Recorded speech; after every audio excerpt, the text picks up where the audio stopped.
Right, I'm here for another episode of Reflections, and this one is going to be a little bit unusual because people probably know I'm not an expert about fighting games. Those are not the games I've covered in my esports career, but I am interested in the great champions from all esports games and what makes them unique and how they dominate within their field. And so I have someone here who's a Street Fighter champion over many different versions. It is Infiltration, the South Korean player who people might know has won EVO, I think 3 times, obviously famously with the old download complete quote, which will I'm sure reference at some point in this interview. And we're going to have help in terms of translation. So I'm going to ask the questions. He's going to answer hopefully in as much detail as he wants in Korean, and then you guys will just read the subtitles, and it'll be better hopefully than just one of those handheld mic interviews. So Infiltration, as I said, I don't really know that much about Street Fighter, but I know how to research. I know how to look into the topics and find out what might be interesting. So I wanted to actually start out just with this basic question, which is I saw that actually it looks like you began trying to be a pro player at a much, much older age than most people who are pro players. In fact, from Korea, where you're from,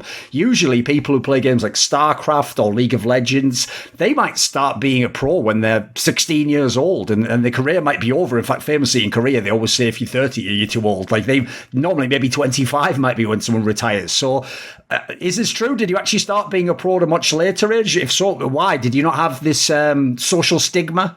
우선 제가 처음으로 오락실, 그러니까 외국에서 아케이드라고 불리는 장소에 간 게 10살 이전이에요. 7살, 8살 때쯤에 갔고, 그렇게 격투 게임을 시작하게 됐기 때문에, 그때는 컴퓨터 게임이 그리 유명하지 않은 때였죠. 스타크래프트나 LOL이 유명해진 거는 제가 나이를 어느 정도 먹고 나서기 때문에, 컴퓨터 게임과 먼저 만날 일이 없었고, 먼저 만난 게임이 오락실 게임이었기 때문에, 격투 게임, 오락실 게임에 먼저 관심을 가지게 됐고, 우연찮은 계기로 해외 대회를 나가서 그때 흥미가 생겨서 프로를 결심한 거기 때문에, 딱히 PC게임을 싫어하는 건 아니지만 약간 뭐, 이렇게 시작하게 됐네요.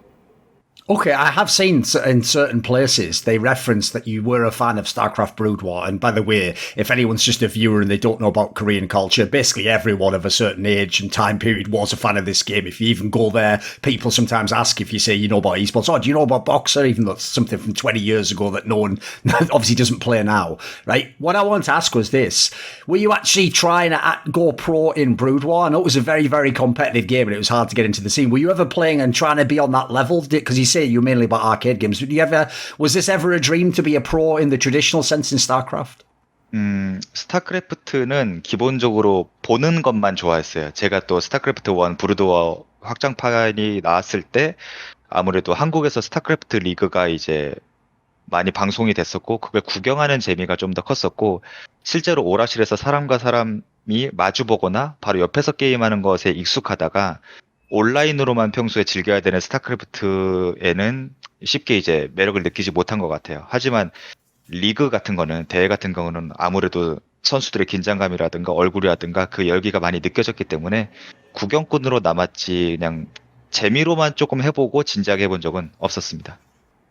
I know that one thing that can be a very tricky topic to talk with Koreans about is that when someone is first becoming a pro player or they're even trying to become a very good amateur who could be a pro, you have to put in a lot of hours to be competing with the best players. And obviously the social stigma in Korea is you should be doing school or you should be trying to get a really good job, be a doctor, be a lawyer, try and get us into Seoul University or something. And so I've heard that the people even who are some of the champions in StarCraft and League of Legends, it's only really when they got to the top of the game and they became very successful and, you know, they're on stages and on television. I've heard it's only then sometimes where people in your life will accept that this is a real career. It's valid. So I wondered actually, since you're playing games like Street Fighter, which as far as I know, have never had the same like appeal on television in Korea. They haven't been focused on as much. Obviously, it's a Japanese game. I wondered, has that been a struggle for you? Has it been a challenge? Is there a point at which people around you acknowledged that this is a real career and you're one of the best at something and you're not kind of wasting your time? 우선 제가 프로게이머라는 타이틀을 단 거는 2012년, 그러니까 9년 전인데 그때 처음으로 웨스턴 오브스라고 하는 유럽 팀에 들어가게 됐었고 프로게이머가 됐기 때문에 받을 수 있는 이른바 뭐 월급이라든가 아니면 뭐 해외 대회를 나가기 위한 경비 지원이라든가 각종 장비 지원은 거의 받지 못했어요. 사실상 뭐 금전적으로도 제가 따로 지원받은 거 거의 없었다고 생각하고 그냥 프로 타이틀을 달았기 때문에 유니폼을 입고 세계를 돌아다녔고 우연찮게 그리고 운이 좋게 성적이 잘 나왔기 때문에 제가 생활을 할 수가 있었어요. 한마디로 금전적으로 굉장히 많이 힘들었어요. 프로가 되기 전까지 제 돈으로 모두 해외 대회를 나가야 됐기 때문에 유럽이나 북미 쪽을 가면은 이제 아무래도 경비가 많이 나갔기 때문에 금전적으로 그리고 물질적인 문제가 가장 컸었습니다. Okay. And this year you're talking about is when people considered you the player of the year. You won Evo. You won many, many different tournaments. If what you're saying is correct about like the lack of support, or you weren't someone who was like getting what a top professional player would necessarily get in esports, if things had gone differently this year, if you hadn't have had these results, would you still have continued as a pro? Was having the success something that maybe made you think, right, I can do it, I can keep doing it? Or would you always have been someone who was around the game competitively? 그때는 그 격투 게임을 진지하게 시작해서 프로게이머가 돼야겠다, 전 세계를 돌아다니며 대회를 해야겠다라고 마음먹은 지 얼마 안 됐기 때문에 딱히 미래에 대한 청사진이나 계획은 딱히 없었어요. 그냥 게임을 열심히 하고 다음 대회를 준비하고 나가서 우승하고만 반복했던 시기이기 때문에 한창 게임 연습에만 매진했던 시절이라고 볼 수 있을 것 같아요. 그래서 깊이 생각은 하지 않았지만 마냥 이 사람들이 있는 이 커뮤니티에 계속 함께하고 싶다, 될 수 있으면 프로 타이틀을 달고서라고 막연하게 생각하고 있었어요. Okay. Like, people obviously think of the great fighting games, particularly Street Fighter, as either a Japanese game, because that's where it comes from, and a lot of the legendary players are Japanese, or they think maybe, you know, like the best North American player, maybe they could also be among the best, and this is kind of where you expect great champions to come from. What was the significance for you individually and perhaps nationally? What is the significance that a Korean player could be considered the best in Street Fighter in the world? 특별하게 느낀 점이라면은 그렇게 생각해보니까 그렇게 깊게 생각한 적, 한국이 잘하는 격투 게임이라고 하면은 약간 킹 오브 파이터즈나 철권이 아마 가장 유명할 거예요. 스트리트 파이터 시리즈는 아무래도 그 게임들에 밀려서 한국에서는 인지도가 많이 없었기 때문에 스트리트 파이터라는 종목을 메인으로 해서 한국인이 성적을 잘 내고 프로까지 됐다라는 거는 어떻게 보면 의미가 클 수도 있다고 생각이 드는데 저 자신에게는 큰 의미가 있죠. 하지만 한국이라는 나라에서 잠입이라는 선수가 우승을 많이 하고 프로가 됐다라는 거를 그렇게 깊게 그리고 큰 의미를 가진다고 생각하지 않아요. 제가 그렇게 많이 우승을 하고 다양한 성적을 냈음에도 스트리트 파이터 5가 나올 때까지 이제 저라는 선수의 인지도가 거의 제로였기 때문에 저 자신에게만 좀 나는 상징적인 의미가 있다. 내가 뭐 첫 번째 뭐 아니면 초기 이제 프로 선수다라는 의미 정도만 있고 그 외에는 딱히 큰 의미가 없지 않을까라고 좀 씁쓸하지만 그렇게 생각하고 있어요. Okay. One thing I was impressed by is not only, as I said, it's not exactly the game that everyone was focused on, Street Fighter in Korea, but I know from other games, including actually one of my home games is Counter-Strike. And I've been to Korea for many, many years, and I saw that people don't play Counter-Strike there. They play games similar, like Crossfire, Sudden Attack, games that are kind of like, you know, a Korean version or Chinese version of Counter-Strike. But I found even the tiny amount of people who tried to be pro in Counter-Strike, the best team could actually sometimes be as good as the best European team. And so what I wanted to ask was, it might be a bit of a loaded question since people obviously tend to be fairly nationalistic, but I've always had a theory that basically if Korea decides it really loves a game like League of Legends, Overwatch, with StarCraft back in the day, it could be any game. I think if they liked Street Fighter or Counter-Strike, if this was the main game that everyone was obsessed with and all the 12-year-old kids play, I think Koreans would be the best in the game. Do you agree? Do you have any further thoughts or maybe why Korea is so good at games they care about? 예, 그 점에 대해서는 생각을 많이 했었어요. 특히나 비단 게임뿐만이 아니라 예를 들면 음악이라든가 춤이라든가 뭐 한국 하면은 또 떠오르는 것들이 이제 최근에는 케이팝이라든가 영화라든가 그리고 그보다 전에 비보이 문화들이 있었죠. 특히 힙합이라든가 미국에서 좀 시작한 문화들인데도 한국인들이 이제 세계적으로 탑을 정점을 찍는다든가 그리고 뭐 이제 음악권에서 뭐 케이팝이라든가 각종 영화나 뭐 예술적인 면에서도 활약을 보이고 있는데 게임은 그보다 먼저 활약을 보였기 때문에 조금 더 관심을 가지고 있었는데 실제로 한국인들은 퍼즐 게임을 하지 못한다. 그리고 FPS, 이른바 총 게임을 잘 못한다. 이런 인식들이 있었어요. 뭐 스포츠 게임을 못한다. 레이싱을 못한다. 하지만 특정 게임이 한국에서 인기를 얻고 커뮤니티가 커지고 그래서 이제 능력 있는 선수들이 이제 몇몇이 참여했을 때 항상 좋은 결과를 보여줬기 때문에 한국이라는 나라에서 선수들이 정말 능력 있는 사람들이 많구나라고 생각을 했고 그 이유는 한국인이라는 이 특이한 좀 뭐라고 한국인들은 좀 특이한 것 같아요. 게임을 정말 진지하게 열심히 하려고 하고 승부욕이 굉장히 많고 모든 게임을 효율적으로 하려는 그런 특징이 있기 때문에 그 점이 여러 면에서 강해지는 데 도움이 많이 되지 않나라고 생각해요. Right, I thought a way we could talk about some of the key aspects of your career is through some of the great players you played against and some of the rivals. So one that I picked out when I was doing my research was a player called Zayan, who's from Singapore, a Gen player, and he's someone where you basically described him as a kind of genius. Like you said that he apparently doesn't practice much and he's supposed to be lazy, but you spoke in very glowing terms, give him a lot of praise. So I wondered what aspect about his play do you consider genius? And when you say you've heard he's lazy, does that imply that you are someone who puts in a lot of practice? Are you a typical Korean in that sense? Do you have good work ethic? 우선, 시안이라는 선수가 연습을 별로 안 한다라는 거는 어느 정도 좀 농담을 섞어서 말한 게 있기는 한데, 그만큼 그 선수가 연습량이 다른 선수에 비해서 뭐 하루에 뭐 12시간씩, 10시간씩 게임을 하지 않더라도 좋은 성적을 보여주고 성과를 보여준다라는 걸 좀 어필하고 싶었던 거고, 좀, 정말 남들은 생각하지 못하는 테크닉을 가지고 있어서 그 테크닉을 자기만 소화할 수 있는 캐릭터를 다룬다던가 그 선수의 색깔이 묻어나도록 플레이를 한다라고 생각을 해요.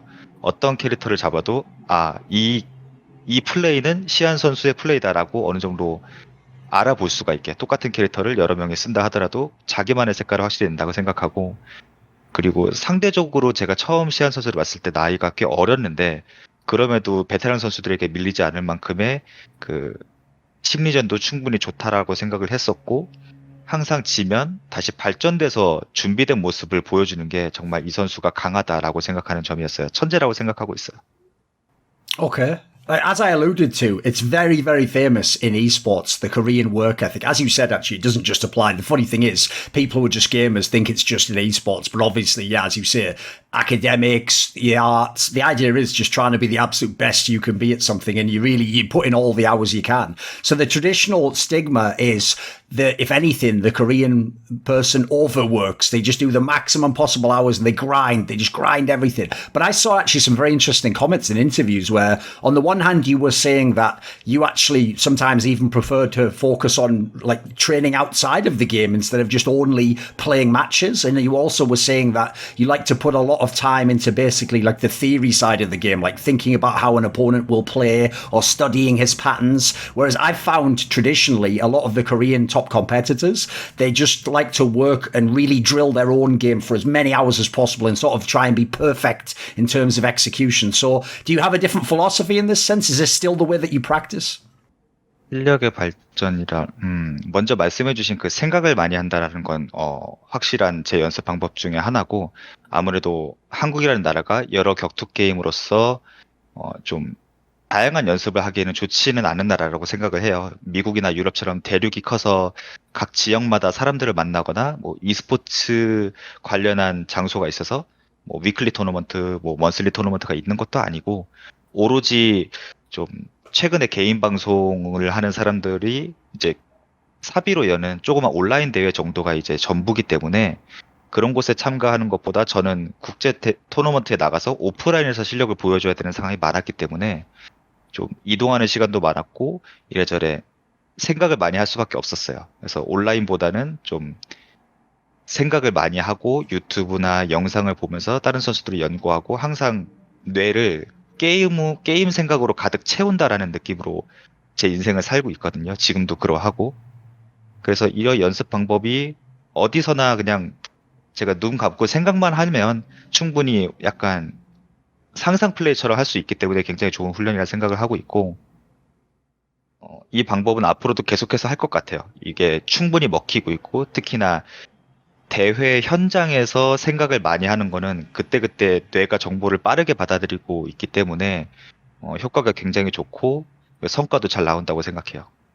Okay, in my native game of Counter-Strike, because it's a first-person shooter game, a misconception that people who don't play the game have is they think it's just about having amazing aim in the game, like how precise you are when you shoot the gun. But actually, the interesting detail is, yes, you have to have a certain level of aim, but actually what tends to decide the best players isn't always aim. It's things like they have amazing experience in the game, so they always know what to do, or they have like a very clever mind to strategically know how to position themselves against the enemy. I wanted to know, is it similar in Street Fighter? Because I've seen that people like you, some of the other fighters are actually much older than people would think a pro would be. And so the perception is, you should be slower. Also, if it was just a game about like raw speed and technique and reactions, you'd think it'd just be about grinding the game and just playing the game all the time. Does this mean there is a sort of a depth to Street Fighter that maybe people don't understand if they're a casual fan? 제가 아무래도 프로게이머를 많이 했었고 대회를 많이 나갔기 때문에 프로를 기준으로 설명을 좀 해볼게요. 그러면은 우선 당연히 어떤 게임이나 반응 속도나 피지컬이 좋으면은 도움이 되는 건 맞지만 격투 게임은 아무래도 게임 자체의 역사가 오래됐고 시리즈가 이제 오래됐고 많이 나왔기 때문에 어느 정도 사람들이 이 게임 자체에 꽤 익숙하고, 그래서 새로운 게임이 나오더라도 아무래도 베테랑 플레이어들이 훨씬 더 익숙할 수밖에 없어요. 그래서 그 선수들이 나이가 30대가 넘고 40대가 넘어도 꾸준히 잘 하는 거는 피지컬이 떨어지고 뭐 동체 시력, 반응 속도가 떨어지더라도 경험이 많고 그 경험으로 인해서 심리전에서 이미 이기고 들어가기 때문이죠. 젊은 선수들 10대에 비해서 이제 베테랑 선수들이 그런 게 모자라더라도 젊은 선수가 뭘 할지 이미 알고 있기 때문에 충분히 경험으로 커버가 된다라고 생각을 하는데,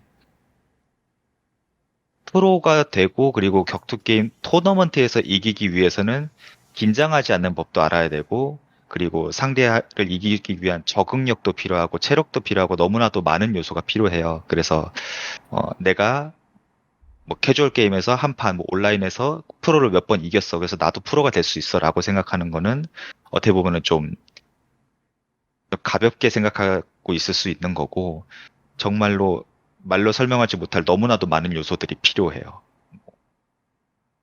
여러 가지 긴장감을 떨치는 방법이라든가 아까 말씀드렸다시피 게임 실력과는 무관한 여러 가지가 있기 때문에 그거를 다 말하기는 좀 어렵지만 역시나 FPS와 비슷하게 여러 가지 게임과는 좀 다른 요소들이 많이 적용합니다. I've noticed in a lot of the big esports games in the West, it is basically a joke that has like truth to it when they say it. That a lot of the pro gamers, when they reach the age of anything over about 25, they start to make loads of jokes in interviews like, well, of course my hands aren't as quick as they used to be and my reactions are, I'm an old guy now. Even though they're only 25, they talk like they're a 60-year-old man. Well, I noticed like you were winning EVO when you were older than these guys are. So even though you just said there, like, maybe the physical aspects deteriorated or whatever, I got the sense from reading up on some of your interviews that you actually maybe have a counter philosophy. Like, do you think reactions and speed and physical aspects, do they actually go down over time? Have they for you? It seems like some of your best results came when you were much older than these players. 저도 그런 고민을 진지하게 한 적이 있는데, 내가 에보를 처음으로 우승했을 때가 2012년이니까 지금으로부터 9년 전, 그러니까 28살이고 제가 지금 37인데 피지컬이 내려갔나라고 생각하면 전혀 그렇지 않다라고 생각을 해요. 오히려 꾸준히 훈련을 했기 때문에 제가 그냥 마냥 놀고 나이만 먹은 상태로 게임을 놨다면 그렇게 말할 수도 있겠지만, 꾸준히 훈련을 했고 계속 대회를 나갔고 긴장감을 놓지 않고 게임과 함께 인생을 살아서 제가 대부분의 캐릭터도 테크니컬하고 어려운 걸 주로 하는데 쉽게 다룰 수 있는 편이고, 딱히 못하는 테크닉도 없고 반응 속도도 떨어지진 않았다고 생각을 해요. 역시 이거는 게임이라는 곳에 인생을 얼마나 오래 담고 집중할 수 있냐의 차이지, 나이를 먹어감에 따라서 이제 열정도 떨어지고 집중할 수 있는 환경이 점점 옅어지니까 그렇게 생각하는 것 같고, 꾸준히 훈련을 한다면 이거는 뭐 신체적으로 뭐 스포츠를 하기 때문에 신체적인 피지컬이 떨어지는 게 아니라 뇌를 쓰는 거라서 큰 문제는 없다고 생각합니다. Okay. I saw in an interview where you contrasted what like the North American players are like, or the European players compared to Asian players, obviously primarily Japan and Korea. And when you did this contrast, when you were talking about the Asian side, you had some very interesting comments which kind of align with things I've heard about pro gamers there, where you kind of made it sound like it's about studying the game and learning like you were using words like the most efficient way to play or like how to defend yourself. And you were actually stressing the idea that a lot of the Asian players, basically, the idea will be to be somewhat defensive and just don't get hit by the opponent, but then be very efficient with your attacks. Now, you didn't expand as much on the North American and the European side, but I get the sense from knowing a lot of pro players, the style in the West is a lot more about the idea of almost like having more fun playing the game. It's not like trying to calculate and do that. It's more like you want to do the craziest moves and the most aggressive moves, and you want to play right up to the very limit and see if you win. So it's the most exciting way to play. Can you expand further on how you see the contrast between the two regions or philosophies?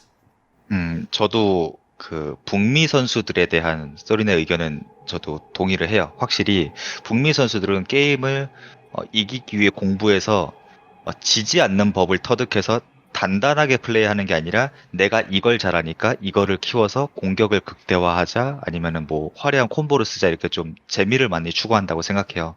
물론 어느 정도 프로 선수들이 된다고 하면은 약간 승리를 위해서 조금 더 안정적으로 하는 면은 있겠지만 그렇다 하더라도 북미 선수들은 확실히 좀 더 즐기는 면이 있어요.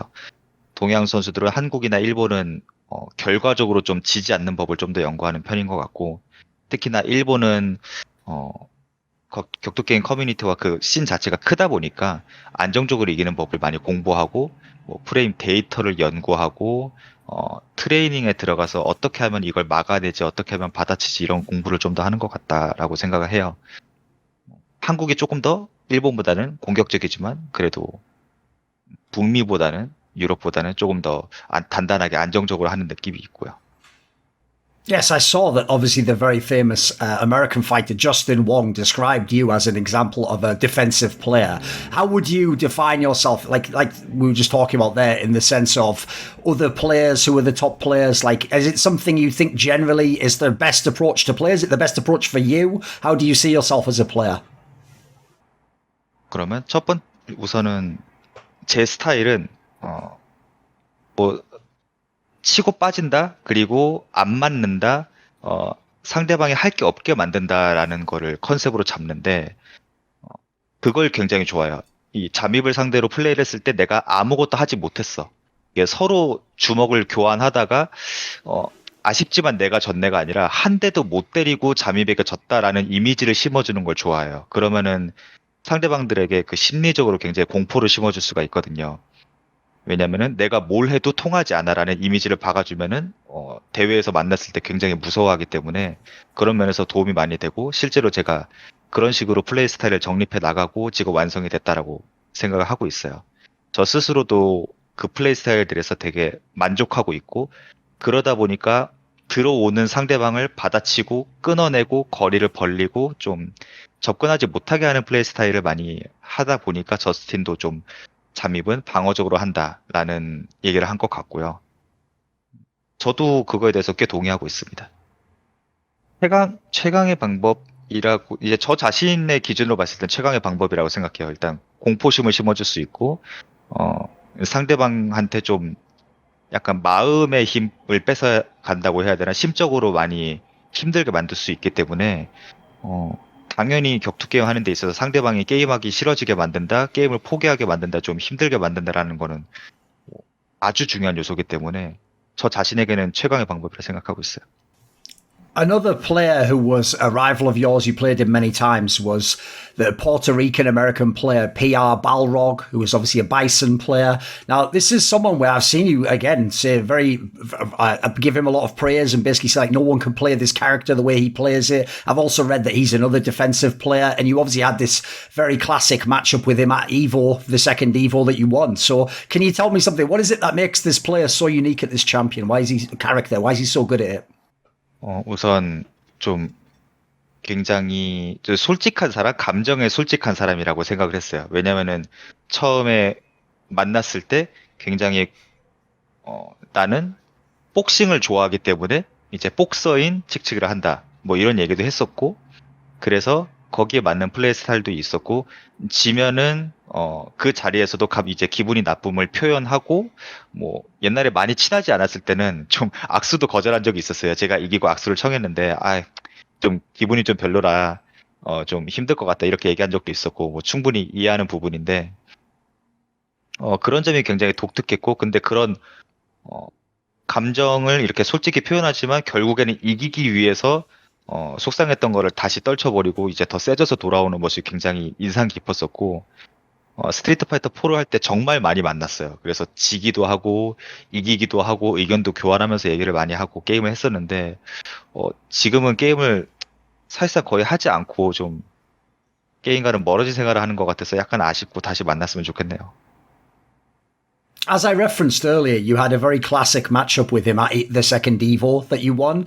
And again, I don't follow the game, so I'm just going to have to ask you the question. You can tell me the story. Basically, the story I wanted to know about was this lower bracket match where it said basically you did out of nowhere, you did a character swap to Hakan. And basically, I wanted to know, was this like a specific read on PR Balrog? Like this would somehow counter what he was doing? Was it mind games? The idea he wouldn't know what was happening? What was the philosophy behind why he did this? It doesn't seem as in keeping with your style usually. 우선 재밌는 에피소드가 에보 2013년도 패자조 8강에서 피아 발로그 선수를 만났던 건데 그보다 좀 전에 저스틴 웡 선수 집에서 잠깐 머문 적이 있었어요. 그때 저스틴 웡 선수 집에서 스트리트 파이터 4 온라인을 했었고 그때 제가 하칸으로 이제 재밌게 게임할 때 PR 발로그 선수와 온라인 매치가 잡혀서 그때 재밌게 했는데 이 캐릭터에 대한 연구가 하나도 돼 있지 않구나라는 거를 그때 짧은 경기지만 느꼈어요. 그래서 하칸이라는 캐릭터는 좀 재밌으니까 좀 다뤄보고 있다가 혹시나 나중에 와일드 카드로 좀 이게 조커 같은 픽으로 쓸 수 있지 않을까라는 생각을 했었는데 마침 PR 발로그 선수랑 이렇게 대진이 잡혔고 3번 먼저 이겨야 되는 경기였는데 제가 2대1로 지고 있었어요. 한 세트만 더 지면 완전히 대회 탈락이었기 때문에 좀 위기였거든요. 그리고 라스베가스 현지에서 이제 영어권 선수인 피아르 발로그 선수하고 붙은 거기 때문에 모든 선수가 다 피아르 발로그 선수를 응원하는 그런 분위기였어요. 그래서 도박을 한번 걸어보자. 대회는 반드시 캐릭터의 강약만으로 이길 수 있는 게 아니니까 라고 해서 하칸을 꺼내드니까 분위기가 반전이 된 거죠. 여기서 상대적으로 약한 캐릭터라고 불리는 하칸을 꺼낸다고 이런 분위기가 형성이 되고 그때부터 잠입을 응원하는 그런 분위기가 만들어진 거죠.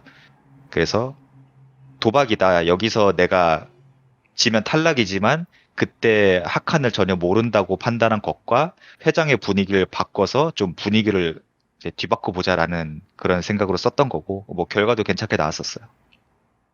It seems like from some of your answers so far, an element of also competing for you is the mind game. It's trying to beat someone psychologically, maybe before they've even played the game or during the game, make them feel frustrated. You almost, when you were describing it earlier, like how you like the opponent to feel, it's almost like you take a pleasure out of the idea that you control them. They can't do anything against you. They feel helpless. Is this the case? Are you kind of a villain?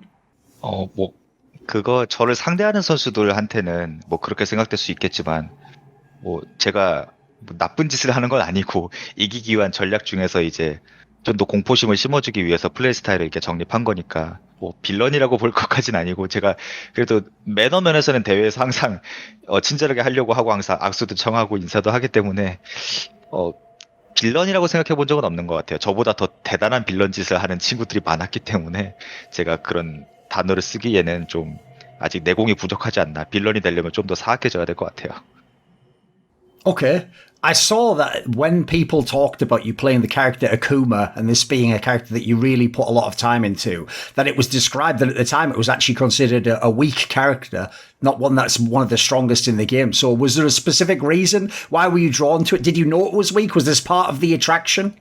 그러니까 스트리트 파이터 4가 한국에 정식으로 발매된 게 2009년 이제 12년 전인데 그때 당시에는 고우키라는 캐릭터가 연구가 덜 돼 있어서 그런지 약하다는 평가가 있었어요. 그런데 제가 고우키를 우연찮게 메인 캐릭터로 정하고 연구를 해보니까 굉장히 강한 캐릭터인데 사람들이 모르고 있다라는 인상을 받았고 사람들이 계속 고우키는 약하다, 좀 힘들다, 뭐 이래저래 약점도 많다라고 해서 저는 아니다, 캐릭터가 강한데 아직 연구가 덜 된 것뿐이다라는 걸 증명하고 싶었어요. 그래서 열심히 연구를 했었고, 실제로 나중에 평가가 많이 바뀌었죠. 고우키라는 캐릭터가 정말 셌었는데 우리가 몰랐던 거구나라고 다들 인정을 했고, 이제 1년, 2년 흐르니까 이제 뭐 최강 캐릭터다, 아니면 항상 최강에서 뭐 강 캐릭터로 왔다 갔다 한다, 이런 의견으로 이제 딱 자리를 잡았죠. 그래서 그 점에서는 굉장히 뿌듯하고, 확실히 게임 초반이라 사람들이 잘 몰랐다고 생각해요. 캐릭터 자체는 굉장히 강합니다.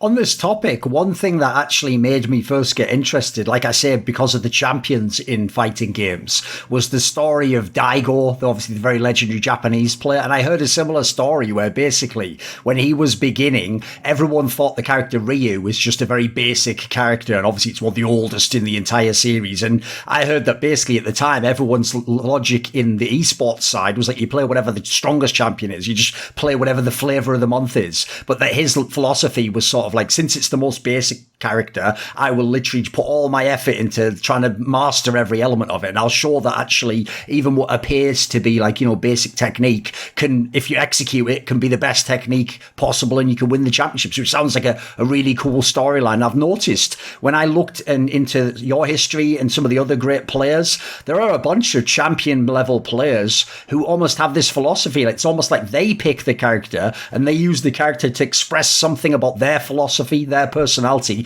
and they don't necessarily go with what might be more common in a game like League of Legends, where you try to think what the current meta is, and if you can play what is strongest or is broken, you just do that. So, what is your philosophy in this regard? 좀, 그러니까 어떤 게임을 다 이제 게임에 대해서 격투 게임이라는 것에 대해서 어떻게 생각하고 있느냐, 본인이 격투 게임을 어떻게 생각하고 어떻게 받아들이냐에 따라서 캐릭터 선택이 많이 달라진다고 생각해요. 저는 프로 플레이어가 됐을 때조차도 이제 프로가 됐으니까 좀 더 많이 이겨야 돼, 성적을 내야 해, 그래서 강한 캐릭터 무조건 골라야 돼, 이런 생각을 한 적이 한 번도 없어요. 언제나 내가 잘할 수 있는 캐릭터, 얘가 재밌는 캐릭터, 내 마음에 드는 캐릭터를 항상 골랐고, 그래서 실질적으로 아까 전에 얘기했던 그 하칸이라는 캐릭터도 당시에 굉장히 약한 평을 들었지만 재밌었기 때문에 연습을 했고, 그래서 대회에서도 보여줄 수가 있었던 거거든요. 제가 강한 것만 추구했다면 계속해서 고우키만 썼을 텐데 그러진 않았던 것도 이유 중에 이제 증거로 볼 수 있겠고, 저는 지금도 내가 이 게임을 가장 잘 즐길 수 있는 캐릭터를 선택해야 내가 강해진다라고 생각하는 타입이에요. 그래서 스트리트 파이터 5 때도 다른 게임을 할 때도 나의 개성을 가장 잘 살릴 수 있고 내가 즐겁게 할 수 있는 캐릭터를 항상 찾기 위해서 노력하고, 그래서 그 캐릭터를 골랐을 때 그 캐릭터가 게임의 메타와 맞지 않거나 아니면 많이 약하거나 이런 경우도 있어서 고생을 한 적도 꽤 있지만, 결과적으로는 그렇게라도 게임을 재밌게 즐겼고 꾸준히 하고 있기 때문에 딱히 후회는 없습니다. 메타나 그런 거에는 딱히 휘둘리지 않는 편이에요. Okay. Another thing I heard about Daigo when I was doing some research, and I want to get your perspective as someone who's played against him, because it almost didn't seem real. It sounded like something cool that someone would write in a movie about a character, but they'd be kind of like exaggerating, which is I heard all these quotes from him where his philosophy is that you shouldn't even try and find the easy way to beat your opponent. You shouldn't just find where he's weak at and just beat him there. I heard he thinks that he's almost like the Bushido samurai philosophy of like you have to be honorable. You should actually attack him where he's strongest and try and show that you're better than him at his strength, which to me, again, if you're just trying to be an esports pro and win all the money in the tournaments, that's actually probably the worst way to play as far as I can tell. Is this real? Like, is that just something cool he said? Do you think he actually does approach Street Fighter and fighting games this way? 글쎄요, 좀 재밌긴 하지만 다이고 선수가 격투 게임 쪽에 워낙에 전설이고, 그래서 이제 다이고 선수가 인터뷰하거나 얘기를 했을 때 굉장히 많은 사람들이 감명 깊게 생각하고 그거에 대해 많은 영향을 주는 것으로 알고 있기도 한데, 뭐 매번 옳은 말만 하는 것도 아니고 그 선수의 철학이 이제 묻어날 수도 있고 그 선수만의 의견일 수도 있는 거기 때문에 함부로 얘기할 수는 없지만, 지금 다이고 선수가 말한 거에 대해서 뭐 공감하는 것도 있고 뭐 아닌 것도 있는 것 같아요. 당연히 이기려면 상대방의 약점과 강점을 다 봐서 약점도 공략하고, 그리고 상대방의 강한 것도 이제 짓누를 수 있는 실력을 이제 대결하는 것도 두 둘 다를 해야 되지 않나라고 저는 생각하거든요. 근데 조금 더 정신론적인 것 같아요. 이제 상대방이 약한 곳만 쿡쿡 찌르지 말고 정면 승부를 해서도 이길 수 있는 실력을 대비해야 된다 이런 말인 것 같은데 글쎄 뭐 저는 그 두 개를 다 적용시키는 게 맞지 않나라고 생각하고 그래서 저도 평소에 뭐 상대방을 공략할 때 약점도 많이 공략하고 동시에 똑같은 캐릭터로 미러 매치를 했을 때 그러면은 내가 이 캐릭터의 강약을 다 알고 있으니까 내가 이 선수보다 훨씬 더 강한 점을 보여줘서 약점만으로 내가 이기는 게 아니다라는 걸 보여주겠어 이런 생각도 같이 합니다. Okay. I think that's it in terms of what he said. Yeah, okay. Right. I saw that at the Street Fighter 25th anniversary grand finals, you actually were able to beat Daigo 6-0. Now, it wasn't in like the most popular version of Street Fighter, but I wondered, was this a particularly significant moment to beat a legendary player and kind of destroy them like that? 네, 일단 의미가 많이 있었고 아무래도 스트리트 파이터라는 게임을 기념하기 위해서 이제 25주년을 기념하기 위해 나온 대회이기 때문에 굉장히 우승하고 싶었고 무엇보다 다이고 선수와 결승에서 붙었기 때문에 좀 더 열심히 게임을 했었던 걸로 기억하는데 여기도 살짝 에피소드가 있다면은 6대 0으로 이길 거라고 예상은 하지 않았지만 2012년도 에보에서 제가 우승했을 때 다이고 선수를 2대 0으로 이기고 그리고 나서 이제 우승을 했었는데 물론 결승에서 만난 건 아니지만 그리고 에보 이후에 연말에 다시 25주년에서 다이고 선수를 승자조에서 만났어요. 근데 그때 제 스스로 혼자 착각에 빠져서 우메하라 선수가 에보에서 나한테 졌으니 무언가 많이 준비를 해서 달라졌을 것이다. 그러니까 긴장하고 해야 된다라는 생각을 저 혼자 한 거죠.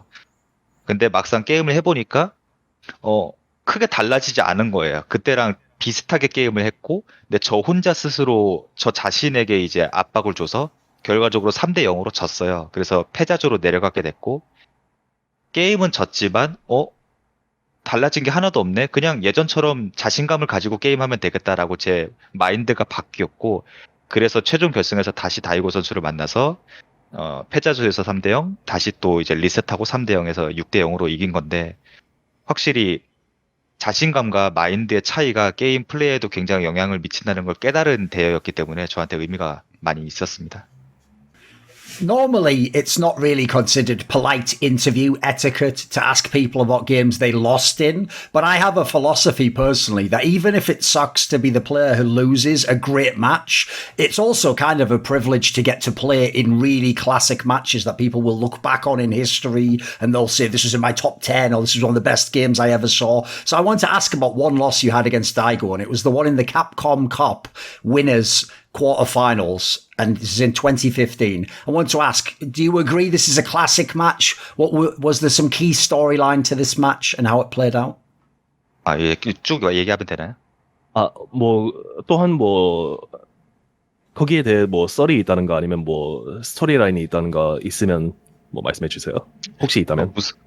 우선 굳이 매너가 아니다라고 생각할 필요는 없으시고요. 저한테 제가 진 경기나 우승하지 못한 경기들도 저 스스로도 명경기로 생각하는 게 많기 때문에 특히나 앞서 얘기했던 PR 발로그 선수와 저의 하칸으로 게임을 했던 건 그 경기는 이겼지만 결국 에보에서는 3위를 차지했고 우승은 못했었거든요. 하지만 저 스스로는 그 경기를 제가 가장 좋아하는 경기로 뽑고도 있고요. 그래서 매너가 아니다 그런 얘기는 하실 필요 없고 괜찮고요.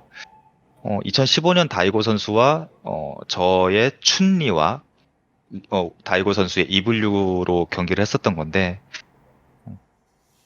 이미 게임이 꽤 이제 버전이 많이 지나서 어느 정도 몇 년이 지나가지고 선수들의 실력도 꽤 올라 있었고 저도 캐릭터가 정말 많이 준비돼 있었는데 좀 클래식하게 정말 스트리트 파이터 하면 딱 생각나는 그 두 캐릭터로 대결을 해보면 재밌겠다 싶어서 춘리를 준비를 했고 그리고 제가 좋아하는 오지 못하게 그리고 견제전 위주로 했지만 다이고 선수가 좀 몰아치는 러쉬에 이제 패배를 해서 잘만 하면 이길 수도 있었던 것 같은데 결과는 3대 1로 패배했던 거거든요. 그래서 다이고 선수의 멋진 역전극도 나왔고 저도 지기는 했지만 어쩔 수 없지. 대회는 항상 이길 수도 있고 질 수도 있는 거니까라고 생각해서 만족스러운 경기였어요. 딱히 썰이 있지는 않는 것 같아요. I'll give you a very quick anecdote. My favorite sports star was the basketball player Kobe Bryant. And a thing that was famous about the way he played basketball was normally the defender in basketball just tries to annoy you. They try to put their hand in front of your face so you can't shoot the ball. They try to come really close to you so you might flinch backwards. And basically, they're supposed to usually be the one intimidating you. But basically, what Kobe Bryant could do was he had trained himself to not react to the defender. He would just shoot the shot the same way if nobody is there or if someone is there with the hand in his face. And I heard it basically made the dynamic go the other way. Now the defensive player is the one who feels like, it doesn't matter what I do. Like anything I do, he keeps doing whatever he was going to do anyway. Like I'm wasting my time, right? I saw you had a quote that reminded me of this about Daigo. You basically said, it seems as though he doesn't really care what the other player does and he just has a stubborn style and he'll just do it anyway. It sounds like from the story about the 25th anniversary one, that was an example maybe where that helped you and actually made it easier to beat him. But I could also imagine if someone really does play that way, it might be intimidating. What is your perspective? 그러니까 제가 다이고 선수를 표현할 때 뚝심 있다라고 표현을 해요. 그러니까 누가 뭐라 하든 이제 자기 길을 가고 자기가 정한 대로 좀 플레이를 하고 그 선수 사람의 성격도 그렇고 선수의 플레이 스타일도 그렇다라고 생각을 해요. 남들이 뭐라 하건 간에 이제 자기가 좀 하고 싶지 않으면 안 하고 좀 말하고 싶은 대로 하고 그리고 하고 싶은 플레이를 하는 그런 느낌이라고 생각을 하는데 당연히 좋을 때도 있고 그리고 굉장히 준비되어 있지 않은 매치업이나 선수라든가 그런 점이 대회에서 나왔을 때는 생각보다 좀 맥없이 무너지는 면도 있기 때문에 장단점이 고르게 있다라고 생각을 하지만 오메아라 선수가 추구하는 그 뚝심 있는 플레이가 원체 강력해서 그걸 사실 뚫어내기가 쉽지 않거든요. 그렇게 하고 싶은 대로 그냥 한다고 얘기하니까 좀 별거 없는 것 같아 보이지만 그 하고 싶어 하는 플레이가 너무나도 단단하고 대단하기 때문에 그거를 자기가 추구하는 게 오히려 좀 멋으로도 비춰지고 자신의 스타일로 굳어진 게 아닌가라고 생각하고 있어요. Okay. Probably your most famous win is the third EVO win when you played against Fudor and you did the infamous line, you said download complete at the end, right? How much of that was showmanship, like putting on a show, saying something cool for the crowd? How much was like, do you actually think you really did in that game sort of just like figure out the blueprint of how to play him and how to beat him? 일단 반반이라고 해야 될 것 같아요. 어느 정도 실제로 게임을 하면서 후도 선수의 플레이 스타일을 알아채기도 했고 그리고 제가 패자조에서 올라와서 중간에 한번 지고 패자조에서 올라와서 게임을 많이 한 걸로 알고 있는데 게임을 많이 하다 보니까 실제로 이 선수가 어떻게 플레이를 하는구나 라는 걸 좀 익히게 됐거든요.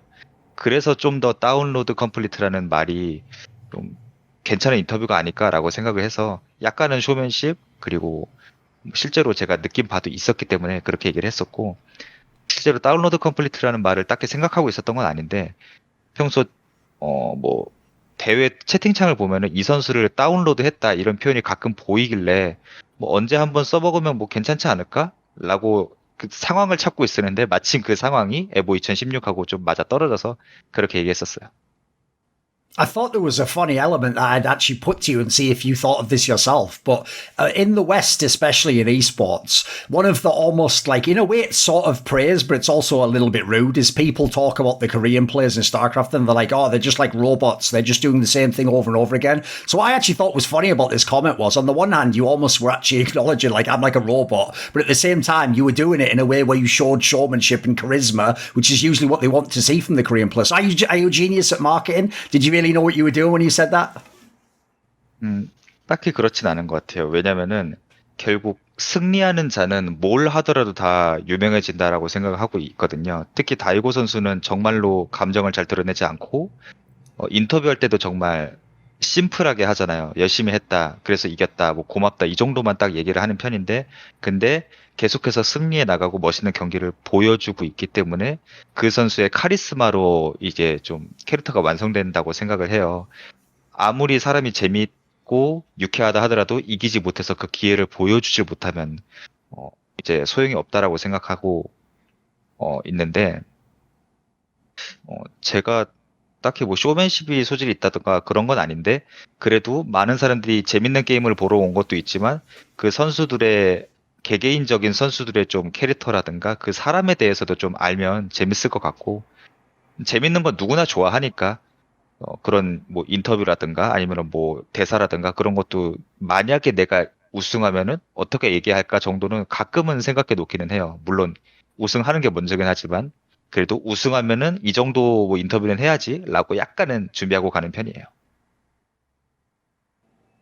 Okay. In this particular match, I saw it described that at the time Fudo was supposed to have these unblockable setups, but you figured out how to block them. Is there some little story behind how this match was won for you? 그 뭐 어떤 장면인지 대충 기억날 것 같은데 사실상 거의 실전에서 막기 어려운 느낌이고 아예 대놓고 막을 수 없는 건 아닌데 진짜 막기 힘든 셋업을 하나 보여주긴 했었거든요. 그때 뭐 어떻게 방어가 됐는데 평소에 후드 선수 연구한 것도 있었고 이 정도 타이밍이면 쓰지 않을까라고 예측한 것도 이게 겹쳐져 가지고 잘 막아진 거지. 뭐 제가 연구를 안 했다면 연습을 안 했다면 사실상 막기 힘들지 않았을까라고 생각하고 있어요. 약간 운이 따라줬네요 그때. I am older than you, so I am not worried about people calling me nostalgic or, you're just stuck in the past. And in all the big esports games I've followed, when they make a sequel or a next version of the game, I do actually have the opinion that in English they dilute it. They sort of make the game not as hardcore, not as difficult. They make things easier. They remove parts that casual players have a hard time with. And when I first, like a lot of people, the first thing I ever heard about competitive Street Fighter was the infamous Evo clip of Justin Wong and Daigo where he parries every single attack and then does the amazing win. And I remember being like, oh my God, is this what it's like in Street Fighter? And then basically my friends from the fighting games were like, well, it used to be, but actually, they actually took some of that stuff out of the game and you can't really parry everything. And they want moves to be unblockable, or you can do a combo that looks really flashy and, maybe the casual player can just button bash a little bit and he can do it. Right. Is this true? Is there still a high enough skill level in Street Fighter in these games for you? Do you think they kind of made them a bit easier over the years? 네, 그렇죠. 확실히 100% 동의하고요. 거기에 대해서는 아무래도 지금 현재 캡콤이라는 회사가 스트리트 파이터를 만든 캡콤이라는 회사가 격투 게임 씬에서 그 트렌드를 주도하는 리더 역할을 하고 있다고 생각을 해요. 게임을 잘 만들고 그리고 캡콤 프로투어라고 하는 리그를 처음으로 구상해서 잘 진행하고 있고 그러면서 커뮤니티와 많이 소통을 하고 여러 가지 면에서 리더 역할을 하고 있다 생각하는데 그들이 스트리트 파이터 5로 보여주고 싶었던 것이 격투 게임은 더 이상 어렵지 않고 정말 맨 예전에 하던 사람들만 올드 유저들만 고인물들만 하는 게임이 아니다 여러분들도 할 수 있다 해서 캐주얼하게 더욱 쉽게 아주 좀 더 심플하게 다가갈 수 있는 그런 식으로 제작이 됐다라고 생각을 해요. 그 면에 있어서 장점도 있고 당연히 단점도 있고 저도 뭐 불만족스러운 게 있고 어떤 면에서 좋은 것도 있다라고 생각을 해서 옛날 게임들에 있었던 그런 피지컬적인 요소들을 좀 더 넣어서 나만의 색깔, 나만의 캐릭터성을 넣는 거는 예전보다 덜 해졌다라고 생각을 하지만 결과적으로는 씬이 크는데 도움이 됐다라는 점도 무시할 수는 없는 거라서 좀 안타깝기도 하고 어떻게 보면 좀 만족스럽기도 하고 이게 마음이 좀 복잡해요. 그런 걸 생각할 때는. Since I saw that, just like I know in Smash Brothers, they have a similar concept. They have this term, the Five Gods, which are these amazing Japanese players who won all these tournaments, blah, blah, blah, all the rest of it. I wanted to ask this. Since you seem like a pretty confident guy, in the modern day, do we need a new term for some kind of collection of the greatest players, and should it include infiltration? 옛날에 그런 게 있어요. 5명의 신이라고 하니까 저는 그 스매시 쪽보다 일본의 격투 게임 5대 신이라는 이름을 많이 들었었거든요. 그러니까 일본에서 뭐 스트리트 파이터라든가 다른 격투 게임들에서 활약을 한 5명을 일본의 5대 격투 게임 신 이렇게 뭐 얘기를 했던 것 같은데 그런 것처럼 좀 약간은 오글거리지만 그런 게 있다는 건 좋다고 생각을 하고 그런 걸로 사람들이 이제 좀 더 기억하기가 쉽잖아요. 그들의 이름과 그들의 활약상을. 그런 면에서 굉장히 재미있고 흥미로운 이야기라고 생각하는데 지금 질문을 조금 또 잘 이해하고 싶은 게 제가 이해를 잘 못한 것 같은데, 그러니까 잠입이라는 사람이 그 뭐 신 그런 거에 뭐 들어갈 수 있느냐 없느냐라고 본인이 어떻게 생각하느냐 그런 걸 물어보시는 건지 질문의 요지를 아직 잘 이해를 못하겠어요. 아, 그런 타이틀이 생긴다고 하면, 만약에, 이제 뭐 스파에서로 5대 신이라는 게 생긴다고 쳐봐요. 스파 5에서 이런 게 생긴다면, 잠입도 그 안에 들어간다고 생각하세요? 그러니까 스파 4하고 5를 제가 했기 때문에 뭐 두 개를 다 친다고 하면은 물론 사람마다 다 다르겠지만 저 자신은 들어간다고 생각을 해요. 왜냐면은 어 그래 나는 다이고를 좋아하니까 무조건 다이고를 1위로 뽑을 거야. 나는 잠입을 좋아하니까 무조건 잠입을 1위로 뽑을 거야. 사람마다 생각은 다르지만 그 모든 거를 결정지을 수 있는 기준점인 성적이 있기 때문에 어떤 선수가 가장 많이 우승했냐, 뭐 어떤 뭐 영향력을 줬냐, 큰 대회에서 우승했냐 이런 기록들로 보면 저는 들어갈 수 있다라고 생각을 해요. 그 뭐 실력에 대해서는 저 스스로도 아직 부족한 점이 많고 좀 더 연구해야 되고 내가 이 선수를 꼭 이겨보고 싶다. 아직 난 부족하다라고 생각한 점이 있지만 성적으로만 따진다면 들어갈 수 있다라고 생각해요, 전.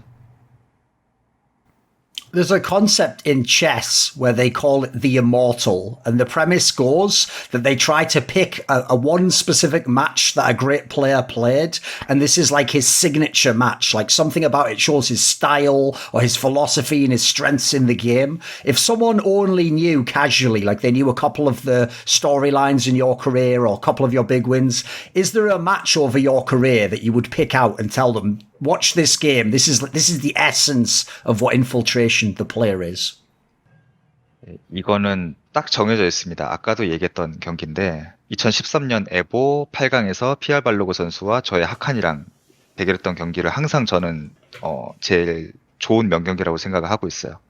우선 무조건 이기기 위해서 강한 캐릭터를 선택하지 않는 잠입의 성격이 드러나고 그러면서 그 대회에서 그냥 게임을 우승하는 것보다 대회장 전체의 흐름을 나에게로 옮기기 위해서 약한 캐릭터지만 좀 와일드카드로 하칸을 선택해서 회장 분위기를 바꾸려고 선택한 저의 성격도 좀 드러나는 편이고 그럼으로 인해서 좀 평소 보기 힘들었던 게임이 나와서 뭐 대회 자체도 분위기가 좋아졌고 이래저래 저라는 사람의 개성과 성격과 그 판단력이나 그런 게 많이 드러나기 때문에 가장 좋아하는 경기는 항상 이걸 1위로 뽑고 있어요. 제가 뭐 우승한 대회를 뭐 에보에서 우승했다 아니면 뭐 25주년 대회에서 우승했다 그런 거보다 그 하칸을 골랐던 경기를 항상 1위로 뽑습니다. Since you are someone coming from Korea and in so many of these big tournaments, you are playing in Japan against a Japanese player, in North America against a North American player, I assume it must just be standard for you that often the crowd is cheering for the other player. Now, I know in a lot of sports, actually people rely on the idea that they will have a home crowd or people supporting them or cheering them. Does this mean you have some kind of special mental fortitude that it doesn't bother you and you can still win? 어쩔 수 없는 부분이기 때문에 제가 컨트롤할 수 있는 거면은 모르겠지만 뭐 어쩔 수 없잖아요. 그 나라 전체를 대상으로 내가 뭐 어떻게 할 수 있는 것도 아니고 그 회장 전체 분위기를 뭐 저쪽 자기 국가 선수를 응원하는 건 뭐 당연한 거니까 그거 어떻게 할 수 없는 부분이 있는데 가끔은 이제 좀 제가 2009년, 2010년 정도부터 진지하게 스트리트 파이터 4로 시작을 해서 지금 10년이 넘게 뭐 해외 대회를 나가고 뭐 지금은 이제 코로나 때문에 이렇게 돼 있지만 10년 넘게 이 비슷한 생활을 해왔는데 가끔은 좀 외로울 때는 있어요. 외로울 때. 왜냐면은 내가 미국에 있지만 일본에 있지만 유럽에 있지만 주변에 나랑 뜻을 함께하는 동료나 친구들이 내 주변에 있다라고 생각하면 덜 외로운데 그런 사람이 저는 아직도 없다라고 생각하거든요. 저랑 비슷한 꿈을 가지고 비슷한 생각을 하면서 같은 곳을 향해 나아가는 진정한 동료는 아직까지도 찾지 못했다고 생각하고 있기 때문에 가끔은 이번에도 나 혼자구나라는 생각을 가끔은 할 때는 있어요. 그때는 굉장히 외롭고 좀 감정적이 되고 슬퍼지기도 하고 그랬던 적이 좀 늘어나고 있는 것 같아요. 나이를 먹으면서 이제 시간이 지나도 계속 안 나타나니까 그런 사람이. 근데 그 외에는 딱히 방어적이진 않고요. 그냥 앞서 말씀드린 대로 약간 슬픈 경우는 있죠. I remember in the beginning of StarCraft 2, some of the legendary StarCraft Brood War players were actually playing in Korea, like Nada and Boxer, and these guys already were like 28, 30, and people in the West were already saying, like, this is crazy, wow, how can they still be good at this age, right? Since you are much older than this, Daigo is 40, like, a lot of the great players in Street Fighter actually have shown you can compete longer, and you guys are kind of pioneers for what's possible, right? Will you really be playing in 20 years? Like, it almost sounds like this could be a sketch on a Korean comedy show. You know, you're both like old guys at the arcade machine, still fighting at 60 or something. Could this happen? Do you see it? 전 제가 어떻게 준비를 하냐에 따라 다를 것 같고요. 그리고 가장 중요한 건 이 씬이 계속 있어야겠죠. 스트리트 파이터가 6, 7, 8이 계속 나와주면서 이 씬을 이어갈 수 있는 그 판이 커뮤니티가 형성이 돼야 그게 가능하겠지만, 만약에 그렇게 게임이 계속 나와준다면 저는 계속해서 이 생활을 하고 싶어요. 왜냐면은 제가 처음으로 에보라는 대회를 갔을 때 그 충격을 잊을 수가 없거든요.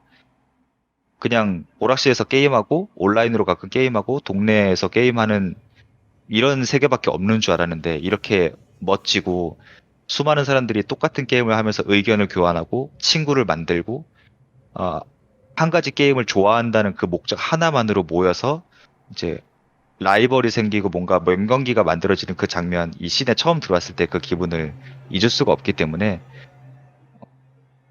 그 감정과 그때의 충격은 조금씩 옅어지겠지만, 그래도 또 새로운 라이벌이 나타날 테고 새로운 게임이 나올 테고 계속해서 새로운 순간이 저에게 찾아올 테니까 될 수 있으면 최대한 오래 하고 싶다라는 게 제 생각이거든요.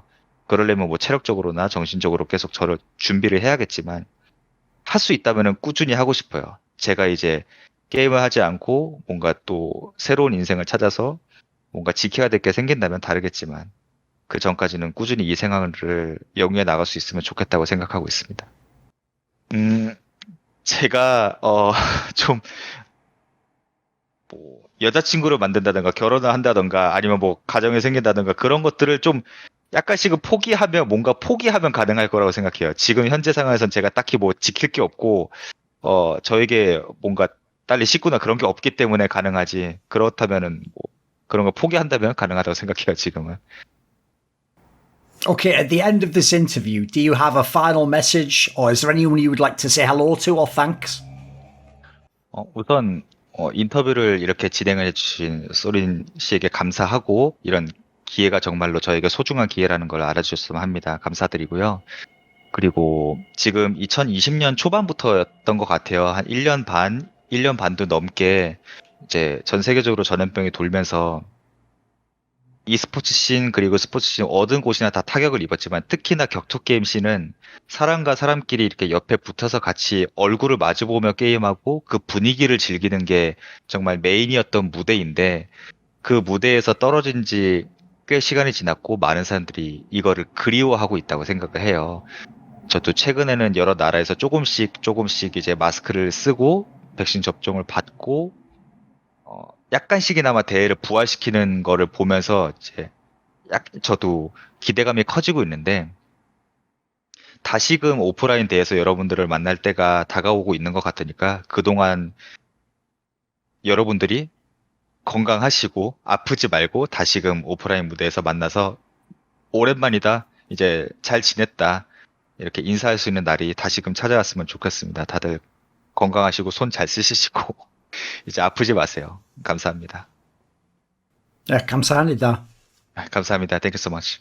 This video was kindly supported by Ahmed Hadju, Iskander, Matt Pugnatio Rakula, Toucan, Travis Goff, Adam Oaks, Animosity, Butt Pounder 420, Hades, J-Dubs, Jensen Gore, Joy, Joseph Ginsberg, Kovacevic, Tobias Bernasconi, Zumba, Zyrathenia, and a special thanks goes out as always to Jerky's Minion, but also to Jeremy Dole. Do you want to suggest a topic or a guest for my content? You want to ask me a question for one of my video AMAs? Want teasers? Find out who the guests are? Would you like to take part in a lengthy esports discussion with me? Well, if so, put your money where your mouth is and join the Scrolluminati today via the Patreon link in the description box below.